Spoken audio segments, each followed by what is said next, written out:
नमस्कार मित्रांनो, आजच्या व्हिडिओमध्ये आपण पाहणार आहोत की केंद्रीय शिक्षक पात्रता परीक्षा म्हणजे सेंट्रल टीचर एलिजिबिलिटी टेस्ट, त्याला आपण CTET असं सुद्धा म्हणतो, जे की central board of secondary education द्वारे कंडक्ट केली जाते, म्हणजे आयोजित केली जाते।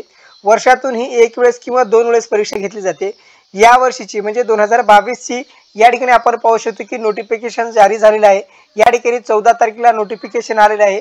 या अंतर्गत आपल्याला डिसेंबर महिन्यामध्ये याचे आयोजन केले जाणार आहे। डिसेंबर 2022 मध्ये कॉम्प्युटर आधारित टेस्ट म्हणजे CBT अंतर्गत ही आपली परीक्षा होणार आहे। यासाठी आपण मित्रांनो OBC कॅटेगरीसाठी 1100 रुपये फीस आहे। त्यानंतर SC ST कॅटेगरीसाठी 500 रुपये फीस आहे। जर तुम्ही दोन्ही पेपर देत असाल, आपल्याला CTET चे दोन पेपर असतात, पहिला पेपर आणि दुसरा पेपर।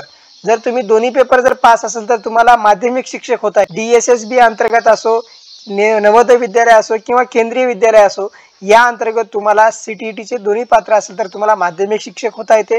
जर तुम्ही पहिला पेपर पास असाल तर तुम्हाला प्रायमरी टीचर म्हणजे पहिली ते चौथी पर्यंत तुम्हाला शिक्षक या ठिकाणी होता येते। अशा प्रकारे या ठिकाणी नोटिफिकेशन आले आहे।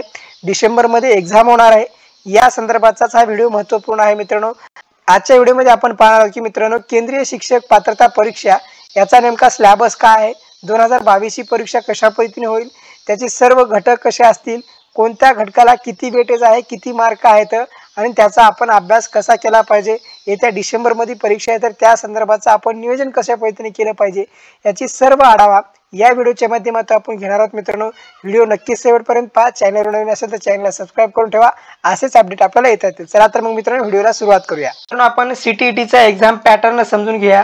2022 साठी जी एग्जाम होणार आहे त्याचे परीक्षा पॅटर्न कसा असेल, परीक्षा पद्धती कशी असेल याची माहिती आपण करून घ्या। मित्रांनो CTET साठी आपल्याला दोन पेपर असतात। पहिला पेपर म्हणजे पहिली ते पाचवीचा शिक्षक होण्यासाठी तुम्हाला पहिला पेपर द्यावा लागेल आणि त्यामध्ये तुम्हाला क्वालिफाय व्हावं लागेल। त्यानंतर दुसरा पेपर तुम्हाला 6वी ते 8वी कक्षासाठी असेल, म्हणजे 6वी ते 8वीच्या मुलांना शिकवण्यासाठी म्हणजेच माध्यमिक शिक्षक होण्यासाठी तुम्हाला या ठिकाणी दुसरा पेपर पात्र होणं गरजेचं असतं। तरच आपण या ठिकाणी आपण जे DSSB अंतर्गत दिल्ली बोर्डाच्या अंतर्गत असो, KVS असो किंवा नवोदय विद्यालयाचे शिक्षक भरती असो यासाठी तुम्ही पात्र असाल।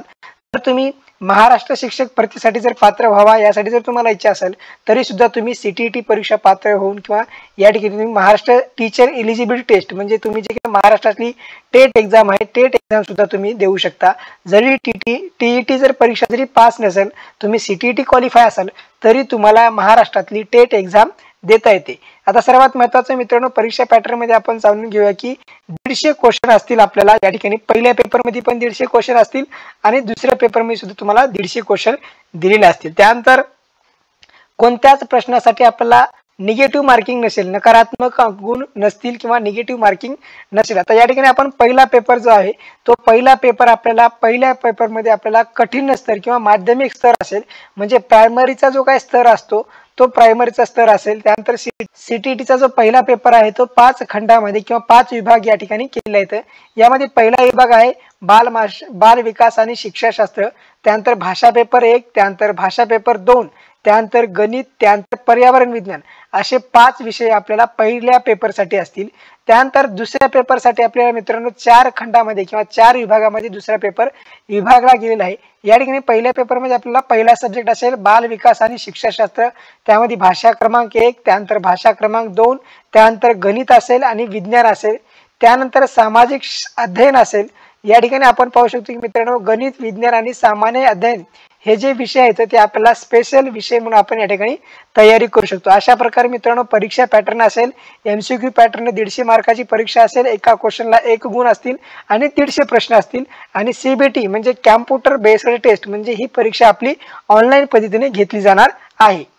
आता त्यानंतर आता मित्रांनो आपण पाहूया की परीक्षेचा पहिला पॅटर्न काय असेल, म्हणजे पहिला जो आपला पहिला पेपर जो आहे त्या पहिल्या पेपरचा परीक्षा पॅटर्न काय असेल, कोणत्या घटकाला किती मार्क दिले असतील ते मार्क या ठिकाणी आपण पाहून घेऊया। आपला पहिला सब्जेक्ट आहे चाइल्ड डेव्हलपमेंट, म्हणजेच मित्रांनो या ठिकाणी बाल विकास आणि शिक्षाशास्त्र यासाठी तुम्हाला एकूण 30 प्रश्न विचारले जातील आणि त्यासाठी तुम्हाला 30 मार्क असतील। त्यानंतर मराठी लँग्वेज म्हणजे पहिली लँग्वेज असेल, भाषा विषय असेल, तुम्ही या ठिकाणी महाराष्ट्र स्टेट मधून असाल तर या ठिकाणी मराठी भाषा तुम्ही निवडून घ्या। ज्यावेळेस तुम्ही ऑनलाईन फॉर्म फिल करणार आहे त्यावेळेस तुम्ही मराठी भाषा निवडा, तुम्हाला एकदम सोपं जाईल आणि परीक्षेसाठी मार्किंग कव्हर होईल आणि तुम्ही इझी क्वालिफाय व्हाल.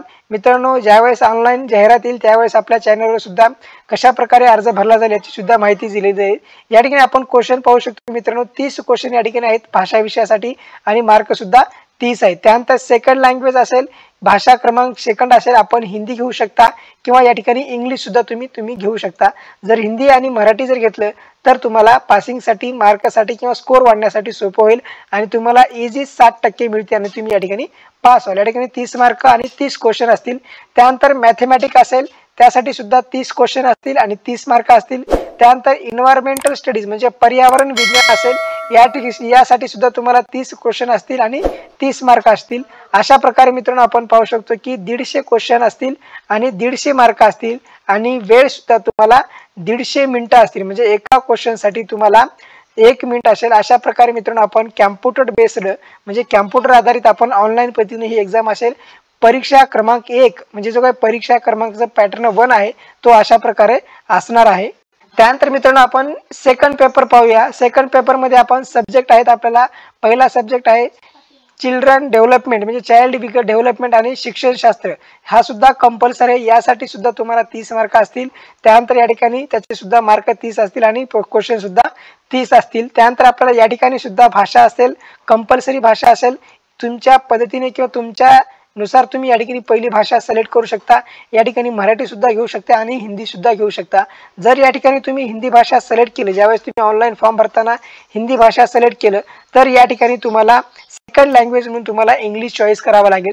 जर यावेळेस तुम्ही जर मराठी भाषा सिलेक्ट केलं पहिला भाषा म्हणून तर तुम्हाला या ठिकाणी सेकंड भाषा तुम्हाला हिंदी सिलेक्ट करता येईल. म्हणजे जे की आपल्याला महाराष्ट्राच्या विद्यार्थ्यांना पासिंगसाठी एकदम सोपं जाईल. पहिली भाषा तुम्ही मराठी घ्या, त्यानंतर सेकंड भाषा म्हणून तुम्ही या ठिकाणी हिंदी सिलेक्ट करू शकता. यासाठी सुद्धा 30 क्वेश्चन असतील आणि मार्क सुद्धा 30 असतील. अशा प्रकारे आपला सेकंड पेपरचा पॅटर्न असेल.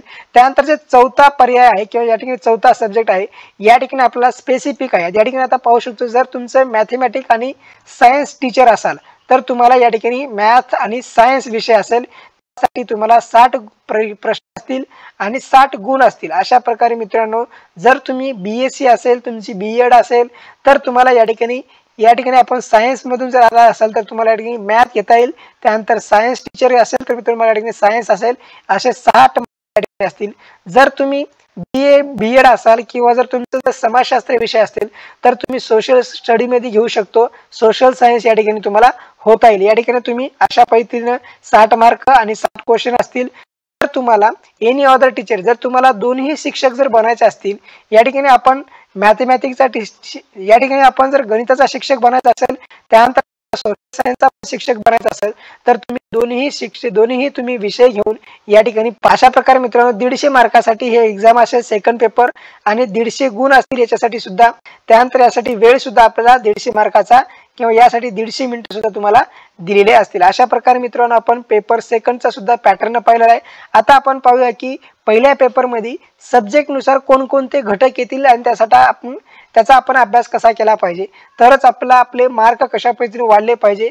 बाल विकास आणि शिक्षणशास्त्र यामध्ये कोणकोणते उपघटक आहेत पहिल्या पेपरमध्ये आणि सेकंड पेपरमध्ये कोणकोणते उपघटक येतील त्याचा आपण आता अभ्यास कशा पद्धतीने करणार. आपला डिसेंबरमध्ये आपली एक्झाम होणार आहे, त्या दृष्टिकोनातून आपण कशा पद्धतीने अभ्यास करणार, त्यासाठी कोणकोणते बुक रेफर करणार आणि क्वेश्चन पेपर आपण कशा पद्धतीने सोडवणार याची माहिती या ठिकाणी आपण पाहूया. या ठिकाणी सर्वप्रथम आपण पहिल्या पेपर मधले जे काही अनालिसिस आहे, म्हणजे जो पहिला पेपर आहे CTETचा, त्या पेपर मधले एकूण जे 5 सब्जेक्ट आहेत त्या 5 सब्जेक्टचं आपण चॅप्टर वाईज म्हणजे घटका वाईज अनालिसिस करूया आणि ते तुम्हाला एकदम सोप्या पद्धतीने झालं आणि एकदम अभ्यास करण्यासाठी सुद्धा सोपं झालं आणि लगेच तुम्ही CTETची परीक्षा सुद्धा क्रॅक कराल. आता या ठिकाणी आपण पाहूया की CTET सिलेबस 2022 CTET सिलेबस 2022 चा पहिला पेपर. आता पहिला पेपर या ठिकाणी आपल्याला पाहायचा आहे. पहिल्या पेपर मध्ये पहिला जो सब्जेक्ट आहे तो बाल विकास आणि शिक्षाशास्त्र. यासाठी आपल्याला एकूण 30 प्रश्न असतील. आता ते कशा प्रकारचे प्रश्न असतील त्याची माहिती या ठिकाणी पाहूया आपण. आपल्याला एकूण 30 प्रश्न सामील असतील, त्याच्यामध्ये या ठिकाणी प्रत्येक गुणासाठी एक प्रश्न असतील. आता यामध्ये एक गोष्ट लक्षात घ्या मित्रांनो, हे जे पहिला पेपर आहे, जे पहिला पेपर CTETचा, त्या अंतर्गत जो काही बाल विकास आहे त्यासाठी आपल्याला वयाची 6 ते 11 वर्ष वयोगटातील जे विद्यार्थी समूह आहेत किंवा प्रासंगिक शिक्षण असेल किंवा शिकायचे किंवा मनोवृत्ती असेल या संदर्भातच केंद्रित असेल। म्हणजे पहिल्या पेपरमध्ये आपल्याला 6 ते 11 वर्ष वयोगटाच्या पर्यंतच्याच विद्यार्थ्याचं बालमानसशास्त्राचा अभ्यास करायचा आहे। आता या ठिकाणी आपण पाहूया की बाल विकासमध्ये आपल्याला नेमकं किती प्रश्न विचारतील, तर एकूण 15 प्रश्न विचारले जाणार आहेत। म्हणजे बाल विकासासाठी 15 क्वेश्चन, त्यानंतर जे राहिलेले 15 क्वेश्चन आहेत ते आपल्याला शिक्षाशास्त्राच्या बद्दल विचारले जातात। आता या ठिकाणी बाल विकासासंदर्भाचे जे काही क्वेश्चन आहेत ते क्वेश्चन आपण पाहत असताना की नेमके कोणते क्वेश्चन आहेत किंवा या ठिकाणी कोणते चॅप्टर आहेत, एकूण चॅप्टर आपण पाहून घेऊया की विकास की अवधारणा और सीखने के साथ सबका संबंध। या ठिकाणी विकासाची जी काही प्रक्रिया आहे, बालकांची विकासाची प्रक्रिया आहे, त्या संदर्भात शिकण्याची जी काही त्यांची प्रक्रिया आहे ती प्रक्रिया कशा पद्धतीने असेल आणि त्याचा संबंध कशा प्रकारचा असेल, अशा प्रकारचा एक पहिला मुद्दा असेल। त्यानंतर बालकांच्या विकासाचा जे काही सिद्धांत आहेत, जे काही वेगवेगळे मानसशास्त्रज्ञांनी सिद्धांत मांडले आहेत ते सिद्धांत आपल्याला अभ्यास करणं गरजेचं आहे। त्यानंतर बालकांच्या विकासावर किंवा बालकांच्या शिक्षणावर अनुसूचितेचा कशा प्रकारे परिणाम पडेल, त्यानंतर सभोवतालच्या पर्यावरणाचा कशा पद्धतीने प्रभाव पडेल याचा सुद्धा आपल्याला या ठिकाणी अभ्यास करणं गरजेचं आहे। त्यानंतर बालकाचं सामाजिकरण असेल किंवा सामाजिक दुनिया असेल किंवा बच्चे असतील, त्यानंतर शिक्षक असेल, माता पिता असतील किंवा त्यांचे जे काही मित्रमंडळी असतील त्यांच्या शिक्षणावर कशा पद्धतीने त्याचा परिणाम पडतो याचा सुद्धा आपल्याला या विभागामध्ये किंवा या चॅप्टरमध्ये अभ्यास करणं गरजेचं आहे। मित्रांनो, नक्कीच व्हिडिओ शेवटपर्यंत पहा। तुम्हाला या चॅप्टरच्या माध्यमातून किंवा या व्हिडिओच्या माध्यमातून सीटीईटीचा जो सिलेबस आहे तो एकदम सोप्या पद्धतीने समजून सांगितला आहे। जर तुम्ही यानुसार जर अभ्यास केला तर नक्कीच येणारी डिसेंबरमधली तुमची काही सीटीईटी परीक्षा असेल ते तुम्ही पास व्हाल। या ठिकाणी 5वा मुद्दा आहे, जे काही आपल्या बालमानसशास्त्रज्ञांनी सांगितलेले जे काही महत्त्वपूर्ण नियम असतील, म्हणजे बालकांच्या विकासासाठी जे काही त्यांनी प्रयोग केले आहेत किंवा शिक्षणासंदर्भाचे जे काही प्रयोग केले आहेत ते या ठिकाणी तुम्ही शास्त्रज्ञाचं नाव सुद्धा दिले आहेत, त्या शास्त्रज्ञाचे तुम्ही प्रयोग किंवा निर्माण केलेले दृष्टिकोन या ठिकाणी तुम्ही वाचून घ्या। त्यानंतर बाल केंद्रित आणि प्रगतशील शिक्षा यासाठी तुम्ही पाहून घ्या। बालकांचं जे काही बहुआयामी मन आहे त्याचा सुद्धा तुम्ही विचार करा।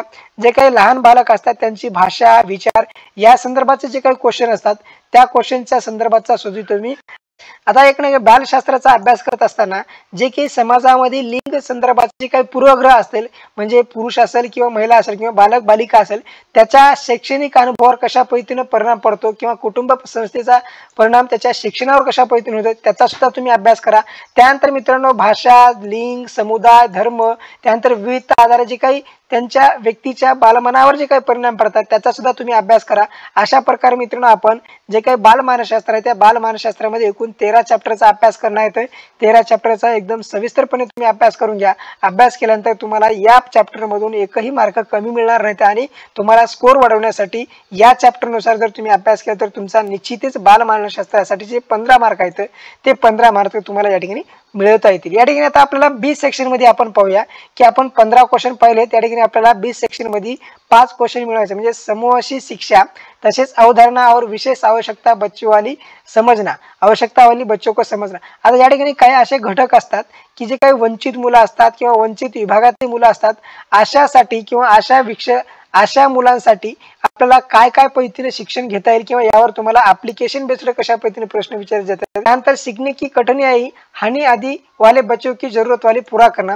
या ठिकाणी आता अशा प्रकारचे काही क्वेश्चन विचारले जाते जे विद्यार्थी एकदम त्यांचा उच्च कमी स्तर असतो किंवा IQ कमी असतो, अशासाठी सुद्धा या ठिकाणी 2-3 क्वेश्चन विचारले जातील।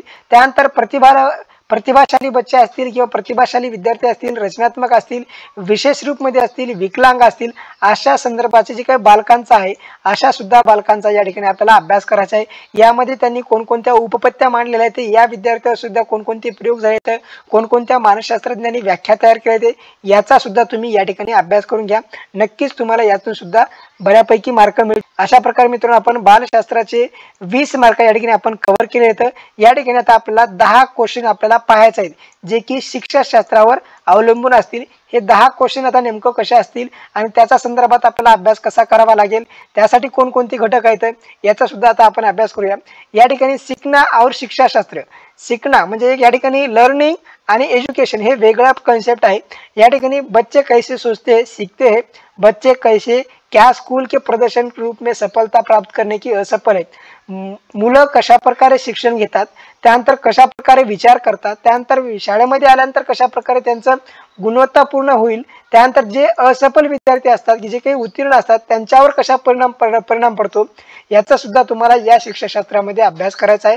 त्यानंतर शिक्षण और सीखने की बुनियादी प्रक्रिया, बच्चों के सिखाने की रणनीति, एक सामाजिक गतिविधि के रूप में सीखना सिखाने का सामाजिक संदर्भ। या ठिकाणी सर्वात महत्त्वाचा पॉइंट आहे मित्रांनो, या ठिकाणी पाहून घ्या। शिक्षण और सीखने की प्रक्रिया, जी काही प्रक्रिया आहे, शिक्षण एक प्रक्रिया आहे आणि विद्यार्थ्याची शिकण्याची एक प्रक्रिया आहे, या संदर्भाचा आपल्याला अभ्यास करावा लागेल। या दोन लिंकला किंवा शिक्षण आणि शिकणे या कन्सेप्टला तुम्हाला समजून घ्यावा लागेल, तरच तुम्हाला याच्यावरचे तुम्हाला ॲप्लिकेशन बेस्ड प्रश्नाचं उत्तर देता येईल।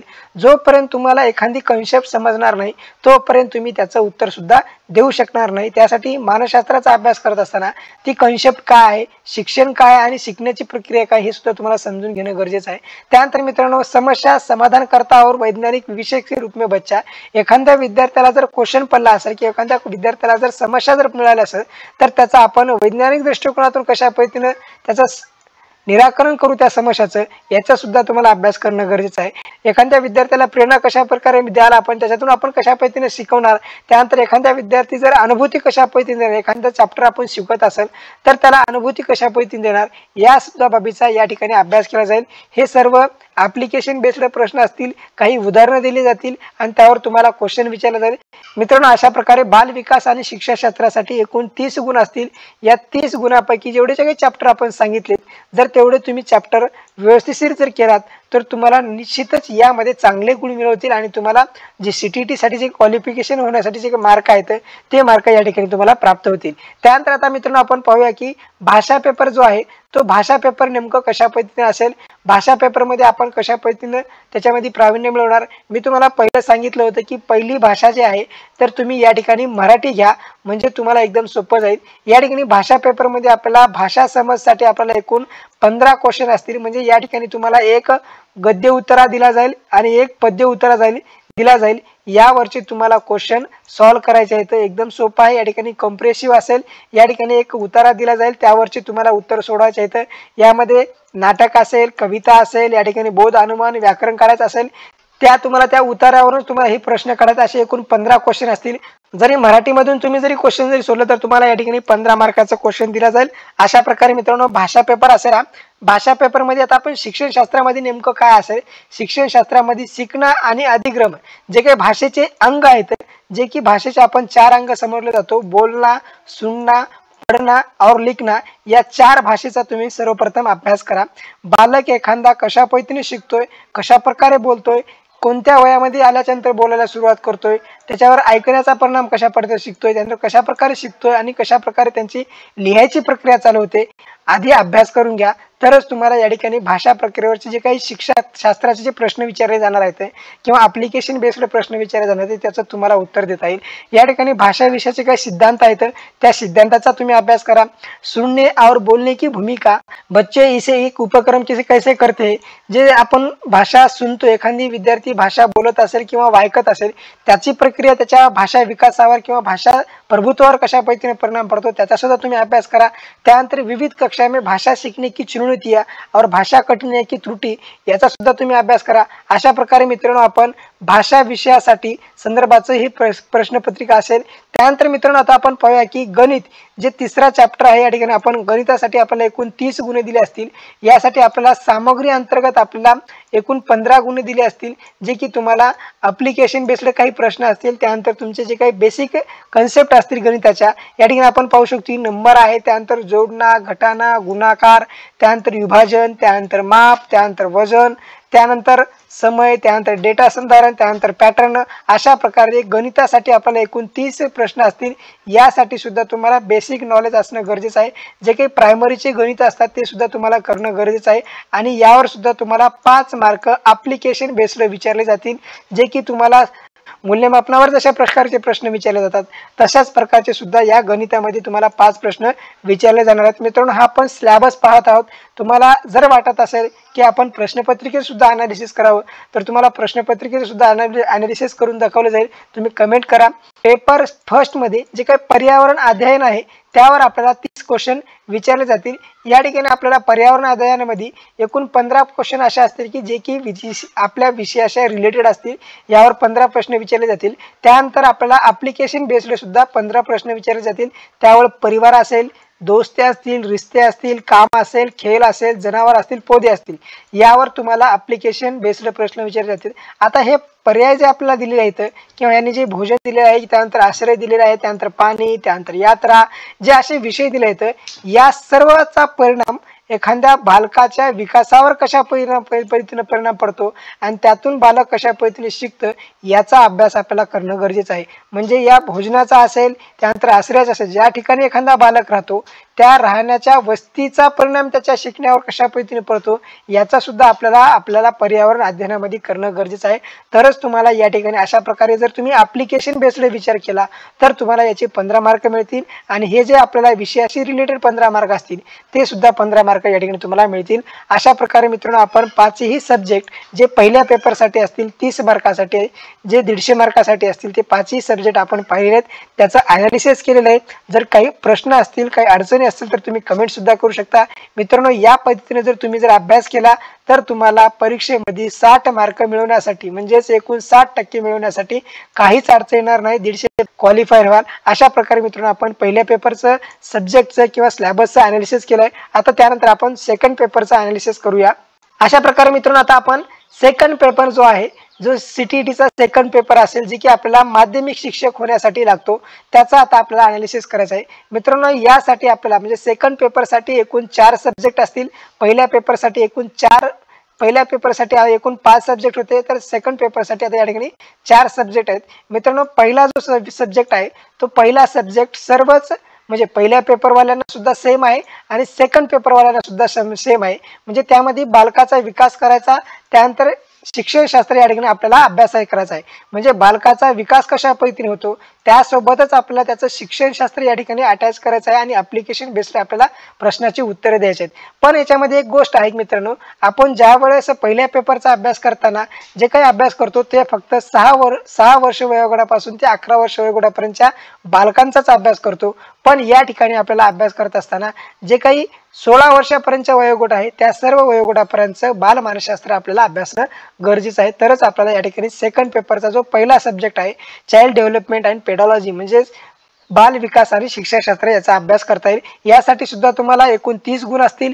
या ठिकाणी आपल्याला बाल विकासासाठी आपल्याला प्राथमिक विद्यालय के बच्चे या ठिकाणी आपण पाहू शकतो की प्राथमिक विद्यालय जे आपण या ठिकाणी 8वी पर्यंत विद्यार्थ्यांसाठीचा आपल्याला जे 8वी पर्यंतच्या विद्यार्थ्याचं वय आहे या सर्वांचा अभ्यास किंवा या वयोरचनेचा आपल्याला अभ्यास करणं गरजेचं आहे।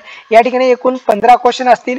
या ठिकाणी आता आपण पाहू शकतो की विकास आणि अवधारणा शिकणे की प्रक्रिया कशा प्रकारे असेल त्या विद्यार्थी आपल्याला शिकणं गरजेचं आहे। त्या संदर्भातचे जे काही सिद्धांत विविध मानसशास्त्रज्ञांनी मांडलेले आहेत त्याचा सुद्धा आपल्याला अभ्यास करावा लागेल। त्यानंतर कोहलबर्गने कोणता सिद्धांत मांडला आहे त्याचा सुद्धा अभ्यास करावा लागेल। त्यानंतर त्या विद्यार्थी म्हणजे माध्यमिक शिक्षक विद्यार्थ्याचा किंवा त्यांच्या विकास प्रक्रियेवर किंवा त्यांच्या शिकण्याच्या प्रक्रियेवर आजूबाजूच्या समाजाचा किंवा वातावरणाचा परिणाम कशा पद्धतीने पडेल, शिक्षक, माता पिता याचा सुद्धा कशा पद्धतीने परिणाम पडेल याचा सुद्धा तुम्हाला या बालमानसशास्त्रामध्ये अभ्यास करणं गरजेचं आहे। मित्रांनो शेवटी व्हिडिओच्या तुम्हाला कोणकोणती पुस्तकं वापरायची आहेत आणि कशा पद्धतीने अभ्यास करायचा याची सुद्धा माहिती दिली जाणार आहे। या ठिकाणी मित्रांनो आपण दुसऱ्या पेपरमधला आपला पहिला पेपर आपण पाहिलेला एकूण 30 मार्काचा या ठिकाणी समांतर आहे। पहिल्या पेपरनुसार जसे मार्क आहेत तशा पद्धतीने यासाठी सुद्धा आपल्याला सब्जेक्ट आहेत। फक्त बालकांचं जे काही वय आहे त्या वयाचा जास्त आपल्याला अभ्यास करायचा आहे। म्हणजे पहिल्या पेपरमध्ये आपल्याला 6 ते 11 वर्ष वयोगटाच्या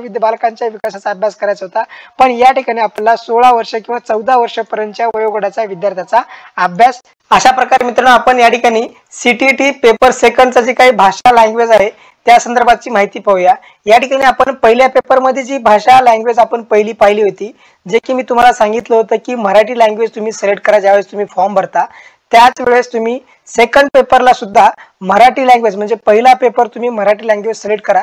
म्हणजे जशा प्रकारे तुम्हाला पहिल्या पेपरमध्ये मार्क असतील, जशा प्रकारे मित्रांनो तुम्हाला पहिल्या पेपरमध्ये जसे मार्क येतील तशाच पद्धतीने सेकंड पेपरला सुद्धा तुम्हाला भाषा विषयाचे मार्क येतील।